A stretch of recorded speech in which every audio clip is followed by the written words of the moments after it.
Hi there, my name is Hody Damastani. I'm a coach and therapist, and I've been doing this kind of work for over 20 years. Now, during that time, as you can imagine, I've seen all sorts of people for all sorts of reasons, but there's one reason by far that is the most common reason that people come to see me. In fact, it's such an important thing, I decided to write a book about this area, and I'm going to reveal some of those insights today. It's something you can relate to. It's something that we all experience. The subject today is anxiety. So in this particular video, we're going to talk about making sense of anxiety, helping you to understand anxiety, to make sense of anxiety, and a little bit about the science of anxiety as well, because it's very difficult to understand anxiety and its function without doing this. So I get it. As far as you're concerned, this unwanted, uninvited thing has come along and it is intent on destroying your life. It seems like it's hijacked your brain, doesn't it? Hijacked both your mind and your body, and it's very difficult to get on with normal life, isn't it? Very difficult to get in the flow of normal life when you're experiencing anxiety. So people tend to have a very narrow and rigid definition of anxiety. And as I said, I understand why, but it's often true, isn't it, that the things that we fear the most are the things that we don't understand. One of the things that happens with anxiety is everything narrows. Your definition of anxiety narrows, your body constricts. Everything about anxiety is about constriction and about narrowing. It can feel like your brain has turned against you, can't it? And that's what I want to explore first of all, to help you to understand that your brain hasn't turned against you. Your brain is doing what it is evolved to do. Your brain is serving a function. And we need to understand that function by broadening that definition that you have of anxiety. In order to do that, we need to go into a little bit more detail about how the brain works. But before we do that, let's talk a little bit more about how common anxiety is. Now, not everybody suffers with mental health problems. Not everybody has experienced depression. Not everybody has a psychological diagnosis of some kind. But we've all experienced anxiety. Every single one of you watching this video has experienced anxiety, because anxiety is a universal experience. Life without anxiety is impossible. It's actually undesired as well when we understand a little bit more about anxiety and why it's there. So anxiety operates on a continuum, and we all find ourselves somewhere along that continuum. It tends to vary, of course, in terms of the type of anxiety. Maybe it's very specific, things like phobias, or maybe it's more general. Maybe you get anxiety, maybe you understand why you have anxiety. It makes sense to you why you're feeling anxious. Other times, maybe it seems more generalized and there doesn't seem to be any sort of logical or rational explanation to your anxiety. So anxiety can be general or anxiety can be very specific. Also, it varies in terms of frequency, doesn't it? Sometimes maybe anxiety comes along and you're able to manage it. Maybe it doesn't come along that often. And because it doesn't come along that often, you're able to manage it. Maybe you have strategies and tools already that allow you to do that. Or maybe you're not so lucky. Maybe anxiety is there all of the time.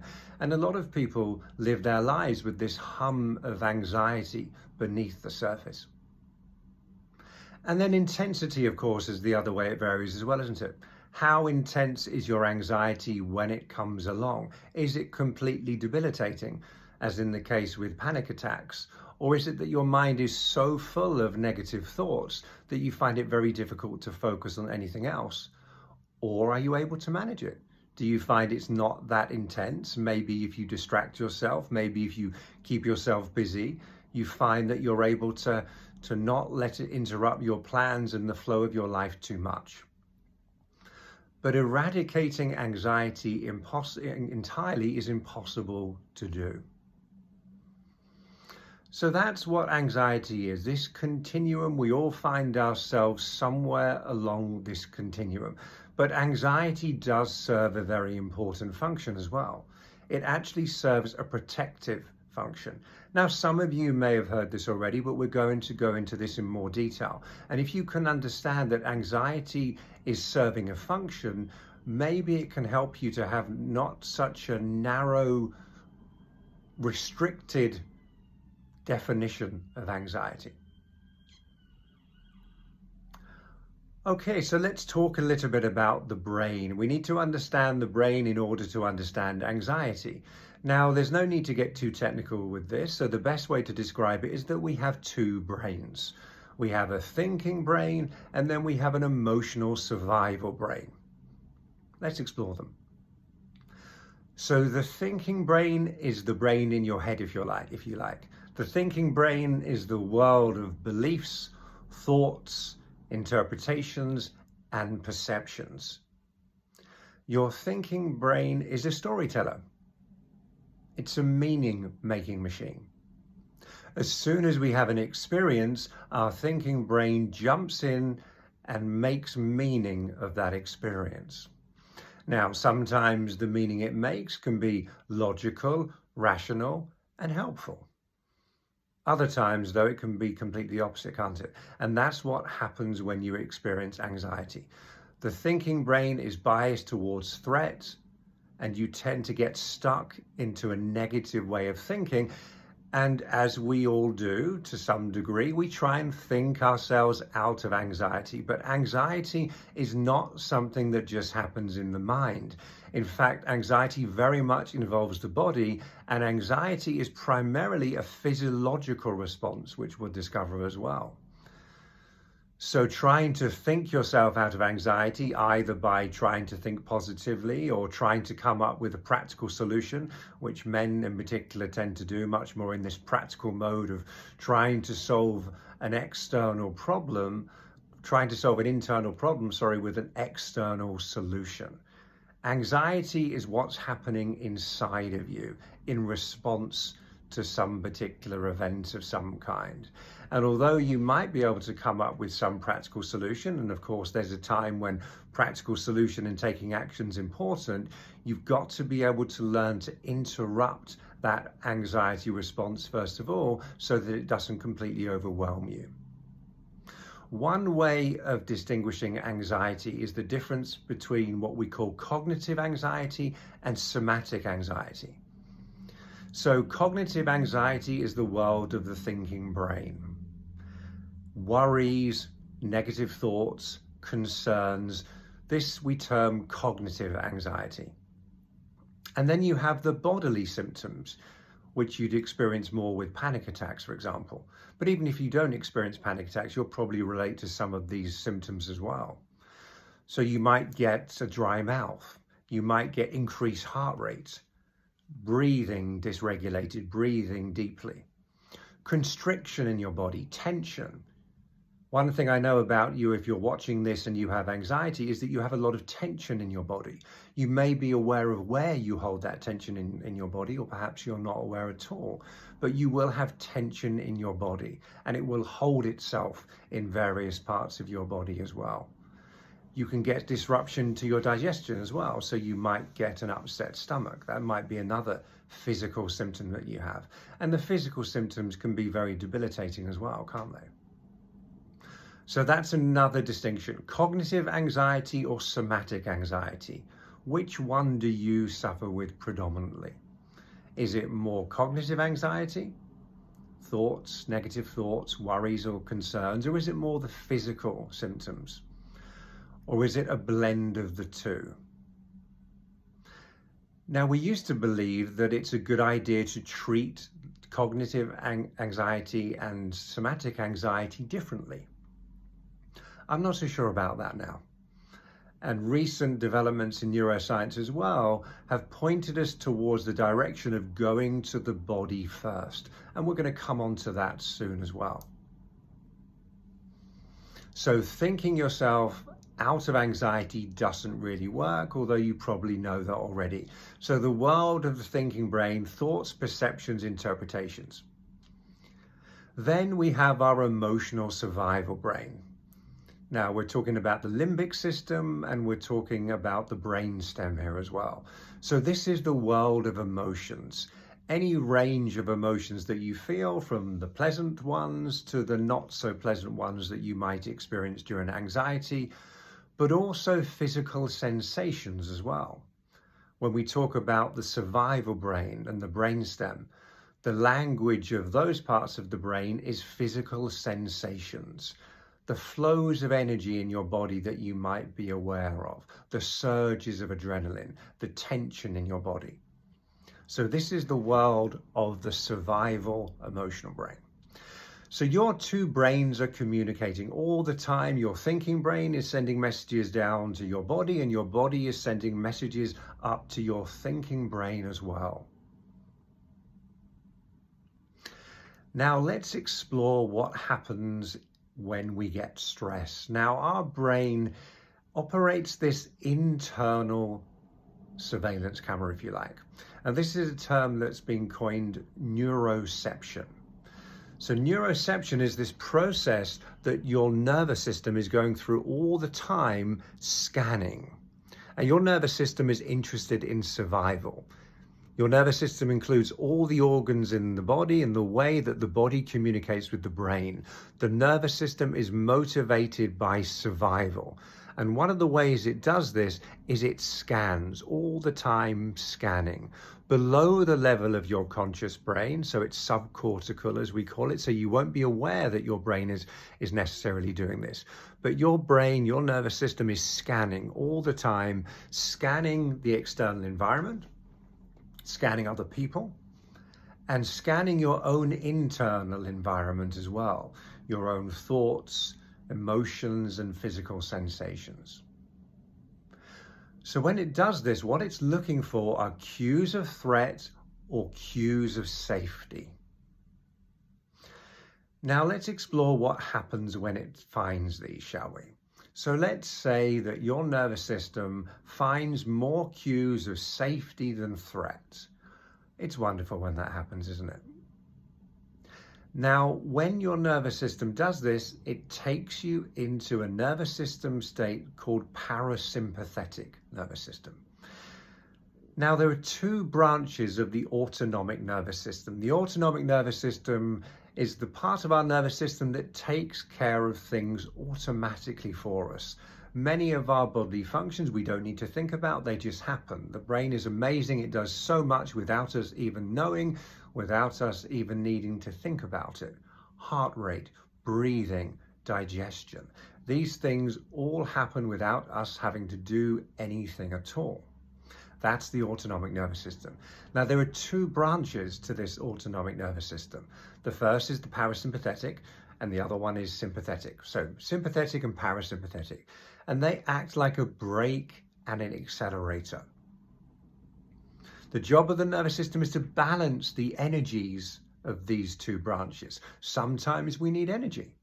In order to pursue goals, we need energy. In order to take action, to get things done, we need energy. In order to defend ourselves, to protect ourselves, we need energy. Although sometimes, and hopefully quite often, we also need to rest and recover as well. This is where the parasympathetic comes in. This is the break. Sometimes we need to rest, sometimes we need to recover. Our immune system needs to do its very important job of allowing us to heal and rest and recover.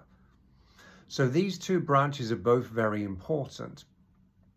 So if your nervous system discovers more cues of safety rather than threat, it takes you into the world of safety and connection.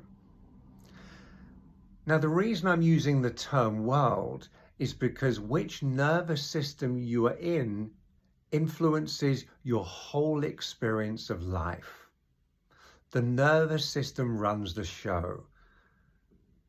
So the lens through which you see the world is very much determined by which nervous system state you find yourself in at any given moment. So if the brain takes you into safety and connection, this is what you experience. Let's have a look at the different elements of any human experience. Let's start with the physical elements. So in the world of safety and connection, if you were to pay attention to your body, which is something not many of us do very often. We tend to live in our heads and get stuck in our heads, particularly if we suffer a lot with cognitive anxiety. But if we were to notice our body, we would notice that we would be feeling loose, feeling at ease, feeling comfortable. If you're really able to monitor and track bodily sensations, you might even notice a gentle, pleasant flow of energy inside your body. That's the physical experience of safety and connection. Now, anytime you're doing anything that's enjoyable to you, anytime you're not feeling stressed, then you're in some degree of safety and connection. It's a continuum. So you may not necessarily be skipping down the road with joy, but also you won't be feeling stressed, you won't be feeling threatened at all. You'll be feeling okay. As far as you're concerned, when you're in this nervous system state, all is well, the world is okay, other people are okay, I'm okay. And then any range of positive or pleasurable feelings or experiences that you have in your life, you will find yourself being anchored in the world of safety and connection. Now, ideally, that's where we want to be anchored most of the time, but unfortunately, we're not, are we? And we're certainly not if you're someone who struggles with anxiety. This world might seem unfamiliar to you. It might even seem alien or threatening even to you. Now, threatening might sound like a strange one. Why would the feeling of comfort be threatening? Well, here's the thing about comfort. If you're so used to being in this stress response, so used to feeling anxious, you are hyper aware, hyper vigilant, hyper prepared for the next disaster that you're convinced is just around the corner. So your barriers are up. You're ready to take action. Now, if I could wave a magic wand and you could completely relax, the problem with that is that you might feel exposed. You might feel vulnerable.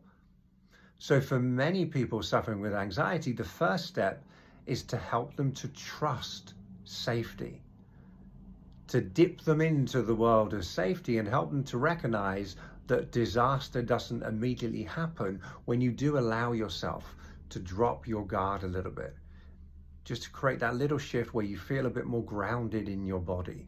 That's another good word for the physical experience, feeling grounded. Well, what about the world of thoughts? What's your mind doing when you're in safety and connection? Well, again, there won't be any threat-based thoughts. That's the main thing. You won't have worries, you won't have concerns. You'll tend to be more present in the moment, which is always a helpful thing generally to do. There's a lot of attention at the moment towards things like meditation and mindfulness and the importance of being in the present as often as you can. So you're much more in the present when you're in the world of safety and connection. You're not in your head and you're not having these threat-based thoughts. What about your behavior? Well, when you're in the world of safety and connection, you have much more options as to how you can behave. You're not in protection mode. It means you can do more things. There's more flexibility in your responses, more flexibility in your behavior. And also social interaction is something that can be done much more effortlessly as well when you're in safety and connection. Other people are sources of comfort, other people can be sources of support. You're able to engage with others, to read their social cues. You're able to do all those things far more easily when you're in the world of safety and connection, the world of rest and recovery. So, let's say your mind discovers more cues of threat rather than safety. When that happens, it's a very different story. When that happens, the alarm is sounded, and there's lots of things that happen very quickly to your body primarily. So the stress response is initiated and you are becoming mobilized for action. As far as the brain is concerned, there's threat, it's now, it might be life-threatening, so you need as much energy as possible as quickly as possible. So there is an activation of the body, and you very much feel that, I'm sure. So that you'll notice constriction in your body, you'll notice tension. What's happening there is your brain is diverting blood flow to your limbs to prepare you to fight or to run. And this is the nervous system state that we call fight or flight. So the world of fight or flight is a world of tension, a world of constriction. You will feel mentally and physically restless. Very difficult, isn't it? As I'm sure you're aware, to be still when you're in this world. If you suffer with anxiety, you'll notice that you feel you need to be moving all the time, either moving your whole body physically, not being able to stop, or fidgeting and twitching because you have excess energy in your body. This is what fight or flight is about. The brain is providing you with energy because it believes you're in danger. You're in protection mode now. Your brain hasn't malfunctioned. It hasn't turned against you. Your brain thinks you're in danger, so it's doing the only thing it can do. It's giving you the energy to deal with that danger. Now, this is a threat response that goes back hundreds of thousands of years. Now, this stress response would have saved the lives of our cavemen and cavewomen ancestors, but it's not so helpful to us. We don't find ourselves in life or death situations, at least I hope not, on a daily basis. Our brain is responding to things like deadlines, rejection. It's responding to any range of cues or triggers for you that initiate this response. The other thing as well is it's not a tangible threat very often. We get locked into fight or flight. What should happen with fight or flight is you're mobilized for action. Your brain provides you with this surge of energy that you can use to fight the enemy or to run. And then once the threat has been eliminated one way or another, you go back to your cave and you rest and recover. That's not what happens, is it, very often with the kind of challenges we meet in our lives now in the modern world. Very often these threats are ongoing. They're not tangible and then they're ongoing. So we get locked into this fight or flight anxiety nervous system state and we can get trapped there, can't we? So that's the physical experience. Thoughts, what about the thoughts? Well, your thoughts are very much biased towards threat, negativity, and danger. This is why you can't think yourself out of anxiety. When the alarm is sounded in this way, your nervous system communicates with your thinking brain and it tells it to sound the alarm. It tells your thinking brain to look for the threat, look for the danger. Even if the danger isn't actually there, your brain will find something. This is why you can't think yourself out of anxiety. It's like trying to be positive when there's a storm going on inside of you. And if there's a battle between your nervous system and your thinking brain is no match for the survival, life or death energy of your nervous system. What else happens with your thinking when you're in fight or flight then? Well, you can be very judgmental. You can be very critical, both self-critical, but also critical towards other people as well. There's very much this bias towards threat and danger, looking for problems, negative thinking. You get locked into that way of thinking. Your behaviors are much more limited when you're in this world. Certainly when it comes to social interaction, they're very limited. You tend to withdraw from social interaction. Other people become sources of threat and danger when you're in fight or flight. This is why you see avoidance and withdrawal behavior. You might have experienced that yourself. You sort of retreat back to where you feel is safe. So maybe you end up doing less, going out less, doing less things. Now, maybe initially that might be helpful. If you can avoid certain things that make you feel anxious, then maybe that's a good thing to do. And at least initially, maybe it could be. If it doesn't interrupt or impact your life adversely too much, then maybe you can avoid certain things. The problem with that is the list of feared activities tends to grow longer with time. So initially it may just be this particular thing that makes you feel anxious, and then maybe the anxiety shows up somewhere else as well when you're doing something different. And then you convince yourself that this is unsafe too. This place, this person, this is unsafe. And the list becomes longer and longer before maybe you find yourself just shutting yourself away at home, sitting in your bedroom, feeling like that's the only place that you can feel remotely safe. Maybe you can relate to that. I've certainly met many clients who've ended up in this situation. And there's a third nervous system state as well. The third nervous system state is dissociation. Now with this one, it's like your brain is saying this: look, I can see fight or flight is not helping you. I can see you're not discharging that energy. I can see you're feeling overwhelmed. It can't be pleasant. So I'm going to switch it off. It's a shutdown response. It's a circuit breaker. Now, initially you might think, well, great. Okay, so you're saying if I go into dissociation that I'm no longer feeling anxious. And whilst that's true, the problem is the brain does a global shutdown of emotions. It would be wonderful if your brain could just say, right, let's get rid of the unpleasant feelings, but let's keep the pleasant ones. Let's do that. Unfortunately, that's not how it works. There's a global shutdown. So in other words, you're not really feeling anything. You're not feeling anxious, but you can't really experience joy or happiness either. You're not really in the present either. Now, dissociation operates on a continuum. At the lighter end of the continuum, maybe you find you're not really feeling in the present.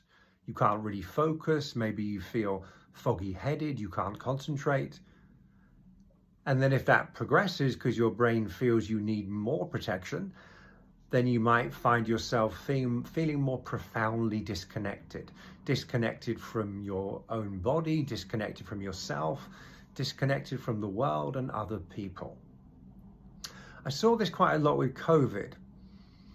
COVID had this very sort of unreal quality about it, didn't it? And lots of people's nervous systems went very much into this dissociation, feeling things aren't real, feeling not being in the present, disconnected from the world, disconnected from themselves. And lots of people remain stuck in that nervous system state for quite a long time as well. So when you're in dissociation, anywhere along that continuum, you're not really in your body, you're not really in the present, you're shut down emotionally. Now you may feel low, you may feel disconnected, you may feel sad, or you may feel nothing at all. Sometimes when people are feeling depressed, they can get locked into some degree of dissociation. So those are the three nervous system worlds. Now, a healthy nervous system should mean the ability to move flexibly between these three nervous system states, providing you with energy when you need energy to be able to face challenges, to be able to defend yourself, to be able to manage threats, but then moving back to safety and connection afterwards. Sometimes our emotions can be too much for us to deal with in a particular situation, so the brain might take you into dissociation. This happens with shock, for example. But ultimately, what we want to be happening, which isn't happening if you suffer with anxiety, is for you to return back to the world of safety and connection, to be able to be there, to feel safe, to feel connected to yourself, connected to the world, connected to other people. So anxiety is a protective mechanism. It is the world of fight or flight. It can be the world of dissociation as well. Your brain is protecting you. It serves a function. Your brain is trying to help you. Doesn't mean that it's still not this horrible thing that you're experiencing and you want to eliminate. Of course you do. I get that. I understand that. But that's only half the story. The other half of the story is your brain is being overprotective, over-enthusiastic, trying to protect you when protection is not necessary and not required. The first step is to begin to feel a felt sense of safety in your body before you do pretty much anything with your mind. And that is where we're going to leave it today. The next video, I'm going to talk about how you can position yourself more in this safety and connection nervous system state, and also how to deal with some of those negative thoughts that can escalate very quickly when you're in this fight or flight anxiety mode. Thanks for listening. Catch up soon.